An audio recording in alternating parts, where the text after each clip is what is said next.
Ambassador صاحب، ایران نے بات چیت کی تردید کی ہے، لیکن جو نیبرنگ کنٹریز سے رابطوں کو تسلیم کر لیا ہے اس نے. آپ کے خیال میں صدر ٹرمپ کے دعوے میں کتنی حقیقت ہے؟ ارے حقیقت تو ہے بہرحال اس میں، کیونکہ رابطے توفے ہیں. اب یہ ڈائریکٹ ٹاکس تو ہوئی نہیں ہے، تو پریزیڈنٹ ٹرمپ بھی صحیح فرما رہے ہیں اور ایرانین بھی صحیح فرما رہے ہیں کہ انہوں نے ٹاک نہیں شروع کی. پریزیڈنٹ ٹرمپ کہہ رہے ہیں کہ ان کی طرف سے ریکویسٹ آئی ہے، یعنی کہ ایران کی طرف سے، اور ایران کہہ رہا ہے کہ ہم نے تو کوئی ایسی بات کی نہیں ہے. اور دونوں اس لیے درست ہے کہ یہ جو رابطے ہوئے ہیں، پاکستان کا رابطہ یا ترکی کا رابطہ یا ایجپٹ کا رابطہ، وہ تو ان کی متعلقہ سفارت جو سفیر یا ان کے فارن منسٹر ہیں، وہ رابطے میں تو ہیں ایران کے، اور وہی اس معاملے میں ایلچی کا کام کر رہے ہیں، وہی اس معاملے میں پیغام رساں کا کام کر رہے ہیں. تو اس لحاظ سے دیکھا جائے تو، اور انہی پیغاموں کی وجہ سے یہ باتیں منظر عام پر آئی ہیں کہ ایران نے اپنے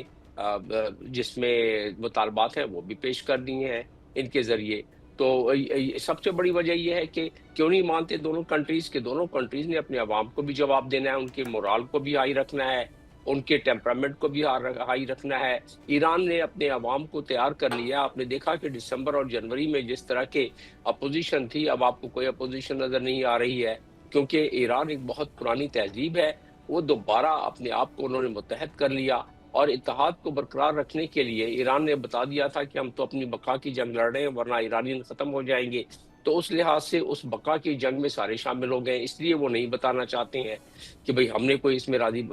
حامی بھری ہے. ہوتا یہ ہے کہ جو اسی طرح ڈونلڈ ٹرمپ، دیکھیں پاکستان کا آپ نے دیکھ لیا کہ کیا رپورٹ ہوا ہے فائنینشیل ٹائم میں میں واز کہ اباؤٹ ہمارے to ask field this marshal question. یہ کا رابطہ بتائیں، یہ ہو گیا. جو فیلڈ مارشل اور امریکن پریزیڈنٹ کی ٹاکس کی خبر نکلی ہے، یہ کتنی امپورٹنٹ ہے اس وار کے کانٹیکس میں بھی اور اوور آل بھی؟ جتنے مستحکم اور جید قسم کے اخبار نے یہ خبر دی ہے، اس کو چیلنج کرنا مجھ جیسے شخص کے لیے مشکل ہو جائے گا. اس میں ضرور سچائی تو کافی وائٹ حد تک ہاؤس نے نظر کنفرم آتی کر ہے. دیا اس کو؟ جی، اس میں اگر آپ یہ مجھ سے پوچھ رہے ہیں کہ وائٹ ہاؤس نے فون کر دیا ہے، رابطے کرنے کے طریقے ہوتے ہیں، تو اس طریقے سے رابطے ہوتے ہیں اور فون پر بات ہوتی ہے. تو سفارت خانے بھی اس میں انوالو ہوتے ہیں، فارن آفس بھی انوالو ہوتے ہیں، یا ڈائریکٹ بھی بات ہو سکتی ہے. جب اتنا زیادہ ریپو ہو جائے تو ہمارے فیلڈ مارشل کا ریپو اتنا تو ہے جس کی وجہ سے ڈائریکٹ بھی بات ہو سکتی ہے. اور یہ اس زمرے میں آتا ہے کہ ہماری پہلے سے جو ہمارا چل رہا تھا، کمیونیکیشن چل رہی تھی، اور ملٹری ڈپلومیسی ہماری جس طریقے سے چل رہی تھی، جس اڑان سے چل رہی تھی، اور جس طریقے سے ملٹری ڈپلومیسی نے ہمارے رسمی ڈپلومیسی کو دوام بخشا ہوا تھا یا بخشا ہوا ہے، تو اس کی وجہ سے اس وقت خطے کی صورتحال کو نمٹانے کے لیے اگر امریکہ جیسا ملک یہ سمجھتا ہے اور پاکستان کے سے بات کرتا ہے، اور پاکستان کے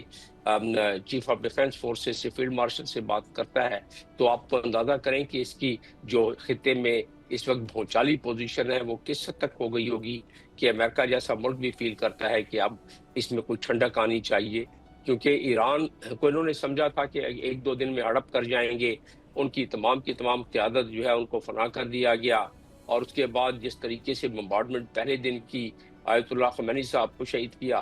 تو انہوں نے سوچا کہ ایران میں حکومت تبدیل ہو جائے گی، رجیم تبدیل ہو جائے گی، اپنی مرضی کی، جس طرح لبنان میں حکومت آ گئی ہے اور سیریا میں آ گئی ہے، اپنی مرضی کی حکومت بٹھا دیں گے، اللہ خیر صلی اللہ، کوئی مسئلہ ہوگا نہیں. وہ تو اس کیلکولیشن سے تمام باتیں مختلف نکلیں. اور پھر اب جب مختلف نکلی تو روزانہ کے $2 بلین کم از کم خرچ ہو رہے ہیں. یہ جو وار پہ اس کے امریکہ کے باقی اخراجات کے علاوہ ہیں، دنیا میں ایئر لائنوں کا نقصان، لوگوں کی جیبوں پر اتنا بوجھ پڑا ہے، اور امریکہ میں خاص طور پر، کہ جس کی وجہ سے وہاں بے چینی پھیل گئی ہے، جس کی وجہ سے ریپبلکنز میں بے چینی پھیل گئی ہے کہ بھئی یہ تو مڈ ٹرم الیکشن ہم ہار جائیں گے. اور پہلے بھی تاریخ یہی بتاتی ہے امریکہ کی، جب بھی آئل مہنگا ہوا، مہنگائی بڑھی، اس کے بعد خاص طور پر $110 سے زیادہ جب بھی ہوا ہے آئل امریکہ میں، تو اس سے پھر مہنگائی کے بڑھنے کا اور اس کے مضمرات جو اس کی وجہ سے رولنگ پارٹی اس وقت کی، چاہے وہ ڈیموکریٹ ہو یا ریپبلکن ہو، تو وہ تقریباً 20 سے 24 سیٹیں ہار جایا کرتی ہے. اور ایسا اگر اس دفعہ ہوا جس طرح کہ نظر آ رہا ہے، تو ایسی صورت میں پھر ڈونلڈ ٹرمپ کی جو سبقت ہے دونوں ہاؤسز میں تو ختم ہو جائے گی، اور ڈونلڈ ٹرمپ کا ظاہر ہے وہ ایک تاریخ کا ایک حصہ بن جائیں گے اس معاملے میں. اس لیے بے چینی پھیل رہی ہے، اس لیے دیکھا جا رہا ہے کہ بھئی کس طرح وہاں